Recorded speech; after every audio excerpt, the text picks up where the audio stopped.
Hey everybody, this is Marley K. Hope you all are well. This will be the final installment of the Infrastructure of the Beast System series. I hope you all enjoy the last segment with Watchman Nehemiah on what the mark of the beast is. And I want to close it out with the climate change mumbo jumbo and how it is going to lead to the Eco-Sabbath or the National Day of Rest. It is all connected. It is all part of the Agenda 21, Agenda 2030, and anything else that you hear coming out of all these crazy groups, WEFs, the UN, so on and so forth. So to prove my point, I want to close out with this story that came out today on Democracy Now! And it says the UN warns climate time bomb is ticking as Cyclone Freddy death toll tops 560 in Malawi and Mozambique. So in a major new report released Monday, the United Nations is calling for immediate and drastic cuts to greenhouse gas emissions in order to stop global warming. Now notice everything else is happening at the same time. We got the economic collapse, the banks are collapsing. We got wars and rumors of wars. We got BRICS happening. Um, we got the riots in Europe going on, in the UK and in France. Just a lot of stuff is happening in addition to whatever is happening here in the US. So you see that they say this is the final warning by the Intergovernmental Panel on Climate Change. It's significant, and we need to pay attention to the language. Um, it's interesting that this climate justice activist happens to be with the Friends of Mozambique and um, describes yet another, um, you know, climate issue that is impacting poor people. So while she does make some good points, at the end of the day, to me, I don't. She's just a pawn, either a pawn or she's an intentional player in playing her position. But I'm going to play this video for you from Democracy Now! On YouTube, and it is about the issues in Malawi and Mozambique. This is Democracy Now!, democracynow.org, the War and Peace Report. I'm Amy Goodman, writer and actor. As we continue to look at the climate emergency, we turn to Southeast Africa, where tropical cyclone Freddy has killed over 500 people in Malawi and at least 66 people in Mozambique. Over 500,000 people have been displaced. Cyclone Freddy, one of the strongest storms ever recorded in the Southern Hemisphere and the longest lasting tropical cyclone on record. It first made landfall in Madagascar on February 19th. We're joined by Dipti Bhatnagar, longtime climate justice activist based in Mozambique. She's with Friends of the Earth Mozambique. She lives in Mozambique but is now visiting the Bay Area. We are staying with Bill McKibben of Third Act and 350.org and Ben Jealous, who's now head of the Sierra Club. Dipti, talk about what's happened in your country, in your region, and how it relates to climate change. Hi, Amy. Hi, everyone. Thanks for having me on. As you've already spoken about, Cyclone Freddy is yet another reminder that climate impacts are not in the future, but very much happening to our communities right now. Almost 1 million people have been affected in Mozambique and 1.6 million across the region.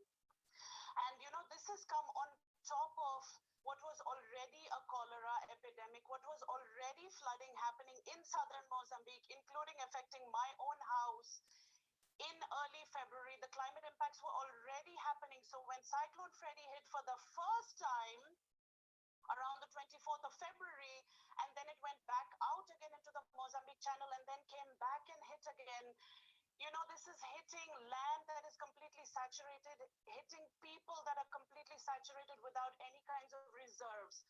So the climate impacts are happening right now to people, and it's not just one, it's happening over and over and over again. And climate change is supercharging these cyclones. They're being able to survive longer on land. They're being able to go out again into the ocean and come back in, which is what we saw with Cyclone Idai, the really destructive cyclone in 2019. And now we see this pattern again. This cyclone is one of the most supercharged cyclone. It's lasted the longest, and it has hit Mozambique already twice, and it is affecting people who are already living on the edge, Amy, who have really nothing more to be able to give. They're struggling to survive. And this is why what the IPCC report says about the urgency of the situation is absolutely critical. But we're seeing communities, people that have no historical responsibility for creating this crisis, and they're the ones that are being affected, while the rich countries just continue to undermine historical responsibility and equity while the climate negotiations and the IPCC negotiations are going on. And it's just absolutely heartbreaking to see what is happening on the ground. If you can talk about this report that has just come out today, the IPCC report, and the significance of what they're... Notice the timing. She just happens to be in California right here to be able to do this interview and talk about this report that comes out today. It's just a coincidence, right? Right. They're saying has to happen right now, Dipti. So the IPCC science is very, very clear in talking about this rapidly closing window of opportunity. That is something that we need to take heed. As Bill was talking about, we're seeing expansion of fossil fuels, not just in the Arctic, in Alaska with the Willow Project, absolutely shocking, but also in Mozambique, one of the countries most affected by the climate crisis, is also where one of the largest gas fields that has been found anywhere in the world in the last 10 years has been found, and Total and others are going ahead with it. And the Mozambican government is also complicit. So we need to be stopping dirty energy everywhere in the world. And my group, which is Justice Ambiental, I'm actually on sabbatical from Friends of the Earth International. I'm representing Justice Ambiental. So she working all the organizations, honey. She's getting all the green money. Yes, she is. She's making it clear. Now, I have not done any research on any of these organizations. I will do that today, and then I'll come back, and if there's anything that is out of order, we'll talk about it. Just to go to show you how these people overlap with with these different campaigns. But notice that she talked about you know um, dirty energy, fossil fuels, um, the government is corrupt, so on and so forth. But somebody has the solution, and it's the UN and their plan and their call and their report is right. And so it's the same old. But I'm gonna let it play because the person that comes on after her is really who you need to pay attention to. Friends of the Earth Mozambique. And my group has been fighting against oil and gas in northern Mozambique since 2007, working in the province of Cabo Delgado, where fossil fuels are not only causing climate change, but they're displacing communities, they're causing human rights violations, they're triggering conflict and militarization and insurgencies all across the continent, including in Mozambique. So this is what we need to be fighting against. And the IPCC definitely talks about the need for emissions reductions. But one of the things that's really scary, Amy, is that this whole notion of carbon dioxide removals is playing such a key role now in the IPCC report. And this is really problematic because this is opening the door to false climate solutions, false solutions. This is not the way to go.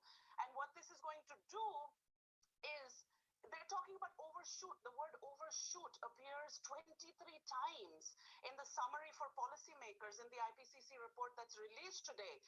And what they're trying to say is, oh, don't worry, we could cross 1.5 degrees Celsius average global temperature rise, but we'll bring it back down. We might have an overshoot. We'll bring it back down with carbon dioxide removal. And this is really dangerous, because how are they going to do the removal?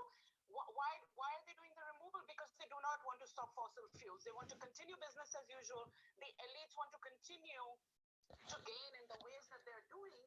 And what they're going to do, and what they're already doing, is grab lands and forests from communities in the global south, including in Mozambique, to be able to offset these emissions. And it's going to create another crisis on top of the fossil fuel crisis that we're seeing in Africa and the climate impacts that we're already seeing. So this is very interesting that she's talking about this, because that is why people like Bill Gates and Warren Buffett and Ted Turner are buying up all the land all over the place, because the majority of the people will be corralled in these little smart cities and little areas and tiny areas, and they will have the rest of these countries in the globe to extract resources from, to buy those carbon credits from when they fly their airplanes and eat their cows and do whatever they're going to do, that they're going to deprive us from doing. So it's all just a racket, is basically what she's saying. We need to be so wary and push against these carbon dioxide removal and these false solutions. And we say, stop emissions at source, count consumption emissions, deal with historical responsibility, finance for communities. This is how we will be able to deal with the climate crisis and stop people suffering. I wanted to bring Bill McKibben in on the United Nations issuing its final warning that the world is facing its last chance to prevent catastrophic global warming. The UN's Intergovernmental Panel on Climate Change, or IPCC, that Dipti is referring to, said Monday, every increment of warming will amplify impacts already felt by millions worldwide. Talk about what stood out most for you in today's report. What stood out most for me was the fact that in some ways there's nothing new there. Look, Amy, I wrote the first book about all of this back in 1989, and there really isn't anything that we know now of great importance that we didn't know then. That means that if you're reading that report and you're feeling desperate about it, really the only thing that makes a difference at this point is to get up and say something, to act. That's why people will be out in the streets today, and some of it'll be fun. We've got orcas eating credit cards in Seattle, and Bigfoot bashing credit cards in Portland, and in Alaska they're cutting up credit cards with chainsaws, and people on Performative stuff. So you hear that. So the people who create, who consume the most, who have like literally destroyed the earth, then get out and do performative stuff, like that's going to stop the problem. The people who are at the table making these decisions, stealing all the resources, getting ready to enslave the people globally, are still flying around on their jets. They're eating their expensive foods. They're having the times of their lives, still making money. And here we are trying to figure out how we're going to, hide chickens in the garage to keep the man from finding them. It doesn't make any sense. But also pay attention to this dude said he had wrote a book in 1989. So they have been working on this stuff for a long time. You're starting to see, that we're at the tail end of the transition, and these people are finally coming out and saying, "Hey, I was a part of this." He's basically telling you, "I've been a part of this. I was writing this BS storyline for a long time, and now I'm still here making money. I got two organizations. I'm making money hand over fist, and my job is almost complete." rocking chairs here in DC. That's the kind of response that we need from people all over the world. Because, look, otherwise it's just words on paper. Everybody's heard it at this point. Everybody understands that we're in a desperate fix. The good news, and this really is is the good news. That fix is no longer necessary in any way. We live now on a planet where the cheapest way, all of a sudden, to generate power is to point a sheet of glass at the sun. The only reason we're not making change fast is because, as our colleague from Mozambique points out so beautifully, it's in the interest of the fossil fuel industry to keep digging stuff up and setting it on fire. We don't need to. The good Lord hung a large ball of burning gas 93 million miles up in the sky, and we now know how to make full use of it, and we could. That's what we're pushing for today, a dramatic change in investment away coal and gas and oil and towards sun and the wind and the batteries to store them when the sun goes down, wind drops. That's our, we choose to seize it. If we don't, then every grim line on those graphs in that UN report is going to come to life and haunt our kids for their entire lives. All right, so you heard him. He's telling you basically you're going to be using solar power. You need to cut out using fossil fuels. They have the answer. The answer is no more fossil fuels. So I've been telling y'all, they don't want you to use natural gas. They want to get rid of the stoves. They want to get rid of the natural gas heat. They don't want you to use coal. They don't want us to burn wood stoves. They want you to use the sun. They want you to buy these lithium batteries. They want you to use electric vehicles. They want you to use solar charging stations. They want you to use buses, public transportation, walk, ride your bike, go back to the 1800s.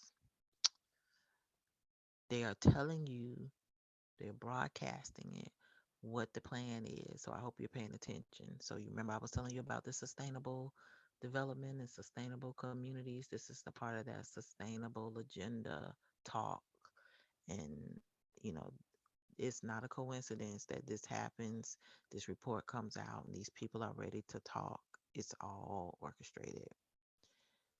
All right, so now I'm going to go to this IPCC report.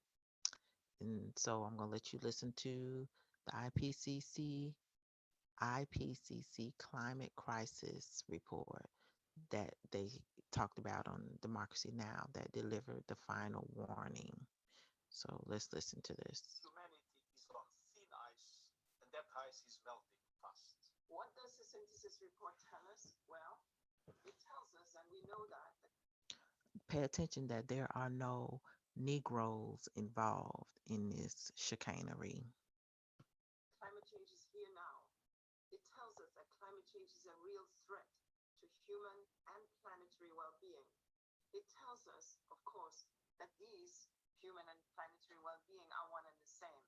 It tells us that we are very, very close to 1.5 degrees limit, and that even this limit is not safe for people and for planet. This report is a clarion call to massively fast-track climate efforts by every country and every sector and on every time frame. In short, our world needs climate action on all fronts, everything, everywhere, all at once. Mm, mm, mm. All right. So, of course, here is the dramatical intergovernmental panel on climate change. That's what IPCC is. But it is telegraphing. It's time. This is the final report. You need to do something drastic. You need to do something now, or there's going to be irrevocable damage. Um, and they talk about these greenhouse gas emissions. So you're going to have to make some changes, and they're telling us it's coming. So, like Watchman Nehemiah and I were talking about in the last interview, how everything is going to lead to the Eco-Sabbath and the day of worship, because what they are inching towards, what's going to happen is once they switch and are able to control your money and your electricity and all your resources and your food, if you don't observe the Eco-Sabbath or do the day of rest, then you're going to be punished in some way, shape, or form. And so that's why it's a warning, it's a warning, it's a warning. They've been asking us and we haven't been doing it because it's BS, but now they're at the point where they're tired of asking us. So they're getting ready to use a different alternative. So let's get into this BioFriendly Planet. So this is an example of an Eco-Sabbath. So here they call it an observing an Eco-Sabbath a Tuesday tip. But first flag is Sabbath is on the sixth day. Nothing else on earth can be a Sabbath because it is associated with the Bible, the Most High, and His day of rest. His day of rest. So the fact that they say Tuesday tip, it is like red flag, like you should know this is BS. So this is the kind of stuff that I want you to pay attention to because these are the things that are going to be considered blasphemy. And if you go along with it, this is you taking their mark. This is you taking the mark of the beast and not observing the mark of the Most High. It demonstrates you're not sealed by the words of the Most High. You don't observe His Sabbath. You observe Satan's Sabbath. This Tuesday, is just a Tuesday day of rest because it can't be Sabbath because the Sabbath is only for honoring the Most High and remembering our covenant with Him and resting like He told us to. The devil tell you any day to rest. You see, he'll tell you Tuesday, Wednesday, Thursday, Friday, Saturday. He gonna tell you Saturday. He'll tell you Sunday, but not Saturday. Any day but Saturday. So here, look at this picture. Observe an Eco-Sabbath. See the little boy? He is here meditating. That's not what we do. This not how the Most High told us to uh, pray. He didn't tell us to meditate. He told us to pray. And he gives us specific instructions on how to do that when we observe his Sabbath.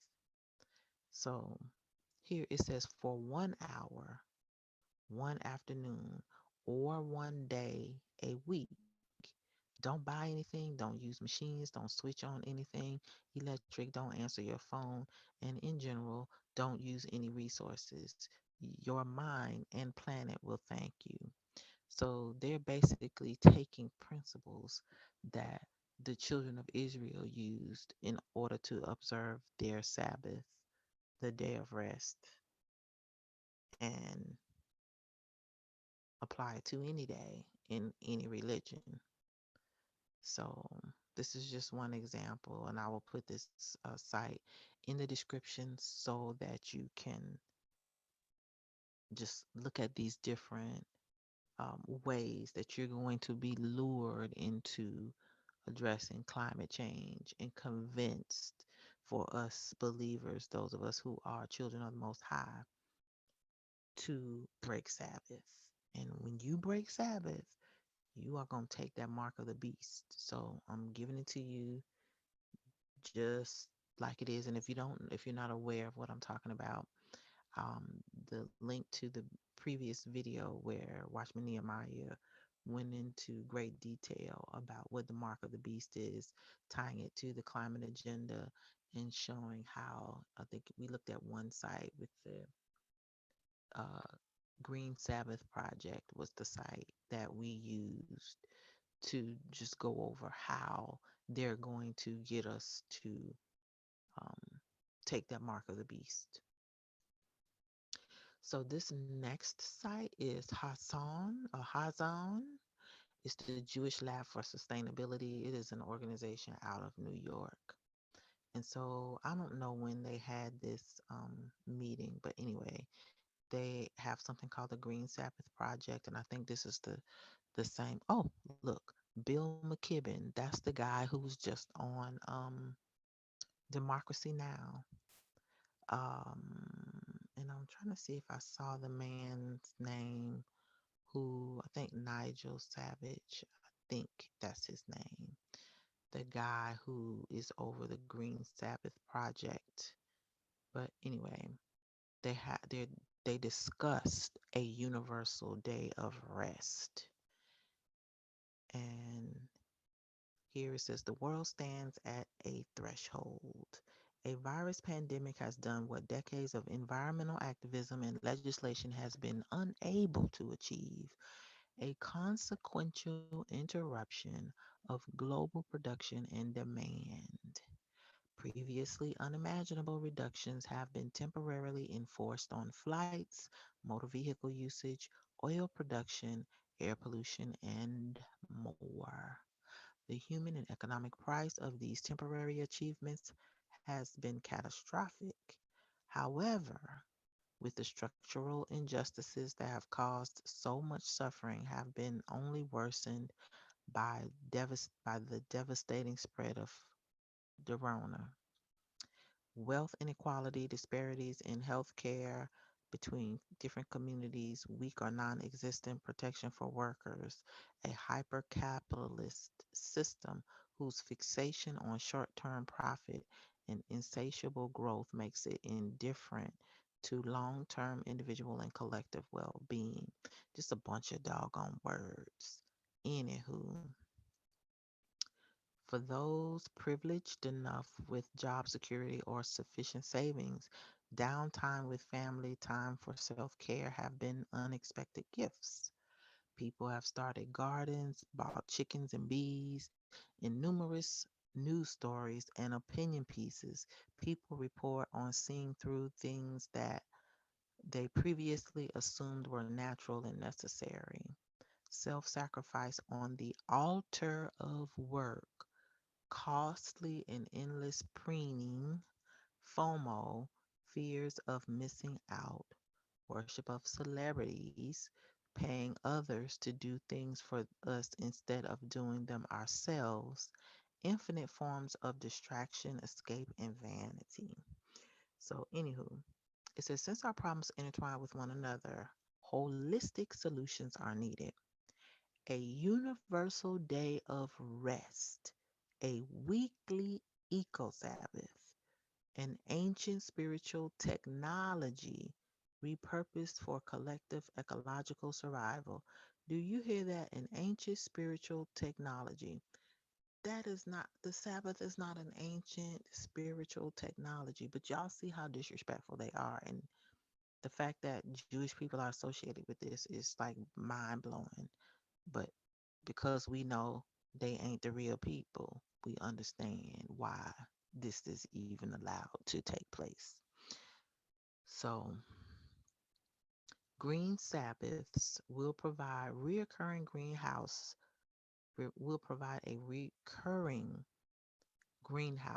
incubating the required collective consciousness and willpower, the ultimate renewable energies to make the solutions reality. Green Sabbaths will constitute both a model and a foretaste of the ecologically sane world to come. So they're telling you what's coming. And the video to this discussion is here, so you can click on it. I'm not going to click on it because I've already watched it.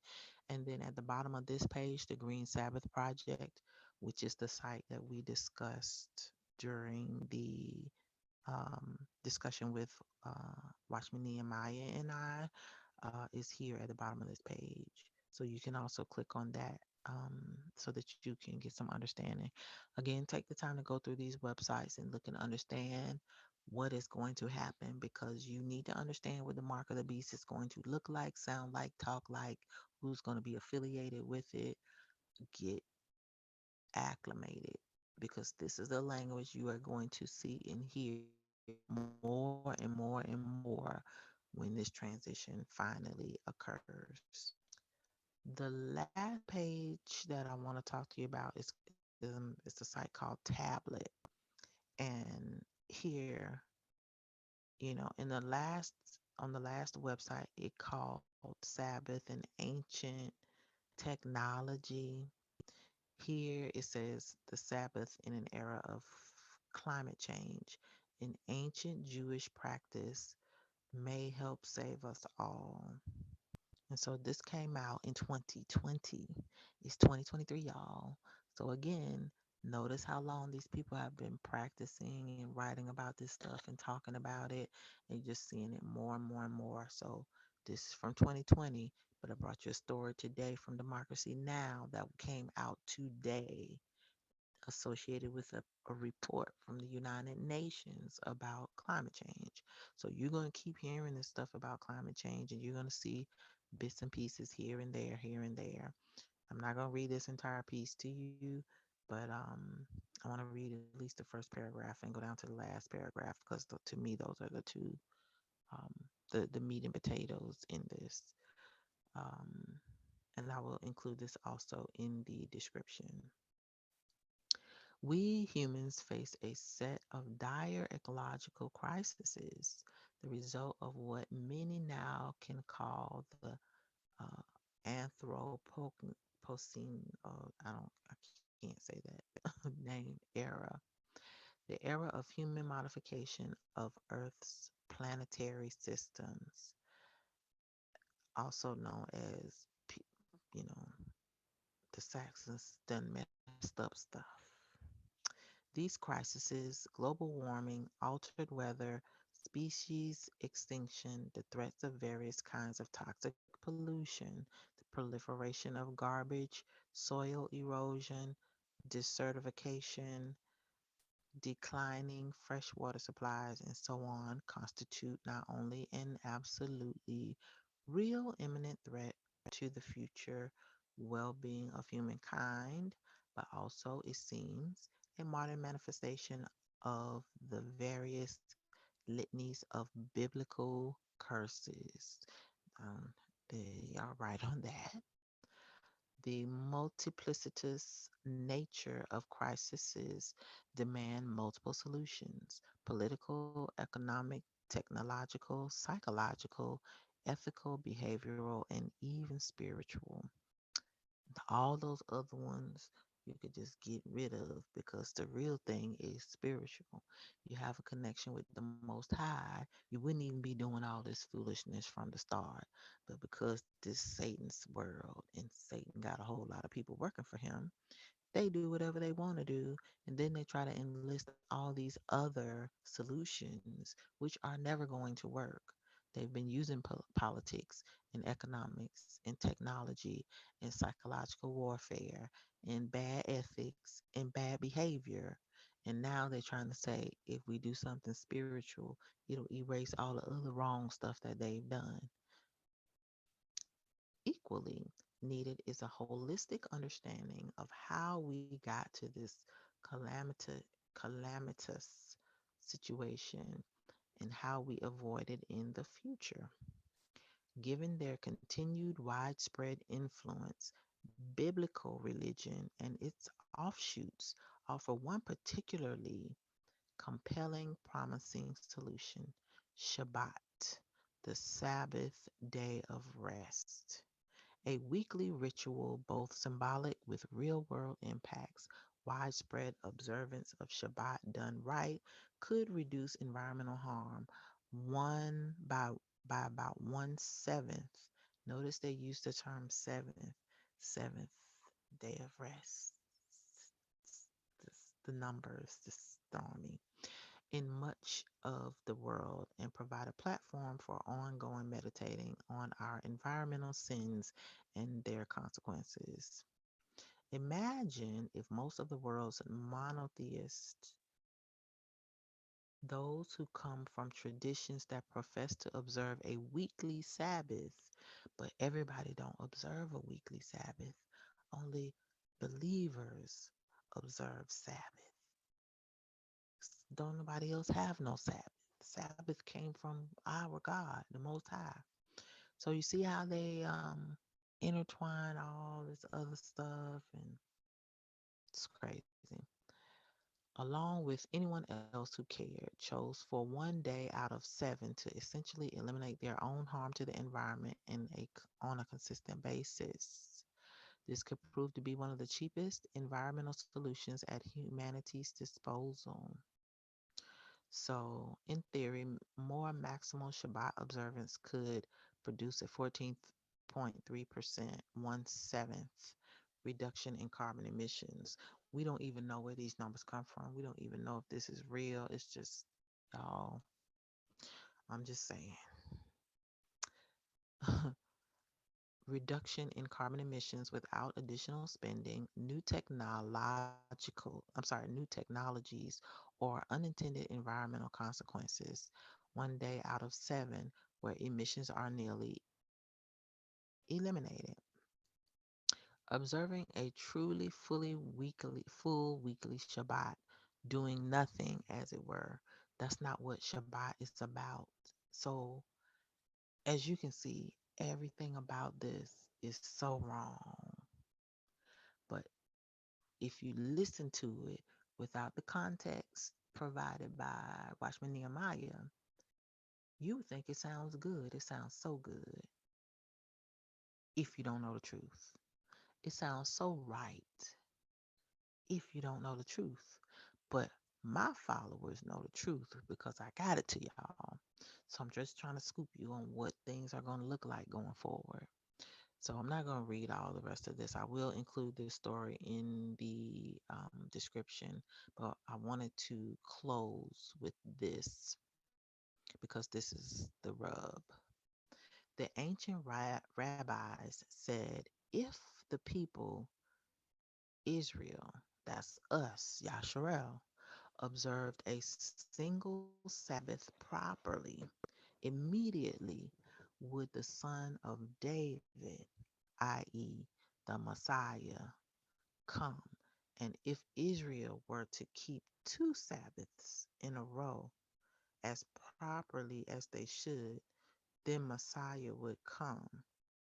Do y'all see this nonsense? They got Palestinian Talmud, the Babylonian Talmud, that's the Sanhedrin 97a and Shabbat 118b. Y'all, I don't know. I'm gonna have to bring the Watchman Nehemiah to even talk to y'all about this stuff because, like, he can get down and dirty with it. But I know if it says Babylonian, we should be running. Sanhedrin, we should be running. The Palestinian Talmud, we should be running. It ain't right. And it's not of our God. It is not. It's just, it's a mess. But anyway, I'm not going to get into it. Just know it's not right. And you should flee from it. This is all the more reason that this whole discussion about this Eco-Sabbath, y'all, you got to stand fast and be strong in your word right about now. I have a more modest vision, no Messiah here, and yet perhaps a more audacious one. If a billion or more monotheists and interested Hindus, Buddhists, indigenous peoples, atheists, and agnostics observed a weekly Shabbat, why would all of those people who do not believe in our God, who do not worship our God, and who we are not even supposed to be around because they're the reason we have the curses upon us because we worship their gods. We do what they do. They make us be disobedient. They make us break the law, statutes, and commandments. So there is no way we should be interested in doing anything with these people, let alone observing a weekly Shabbat with them. Imagine how much of a break we would be giving the world that sustains us. And then that's saying that God can't heal the world. We all are responsible for healing the world. And we can do whatever we want to do, and then we in turn can correct it. But we're living any kind of way, which is why the world is in such disarray because we didn't keep Shabbat. We did not obey the law, statutes, and commandments. And because we did worship other gods, i.e., money and work and things, houses, consumption, we're in this predicament that we're in. So the whole reason the world is being judged now is because of our sin and our failure to observe Shabbat. So it's crazy. Without such a renewal for the world, it is hard for me to contemplate the kind of messianic future that religion predicts. We and the world, both lo- beloved by God, Judaism, Christianity, and Islam, tells us are bound together if we humans, as God's agents, or in the absence of divine action, do not forestall the kind of polyvalent death that we seem to be unleashing. We are not likely to have much of a future at all. So this is really off the chain. So anyway, this person who wrote this is a Jewish religious, teaches Jewish religious and intellectual history. Oh, this is the same person that did the Green Sabbath project. That's who this is. So anyway, I just want to share this with y'all. It ties into the last session that we did with Watchman Nehemiah. But anyway, get up on your climate agenda shenanigans because it's going down, people. Like the video, share it, subscribe to the channel. Please share this with other people that you know who may not be aware of what's coming. And get into your word, people, because this stuff is really getting ready to get screwed up. And you're going to have to be strong in your word to understand what is coming because they're mixing everything up and blurring the lines. And people are just not going to be ready for it. All right, y'all. I'm out.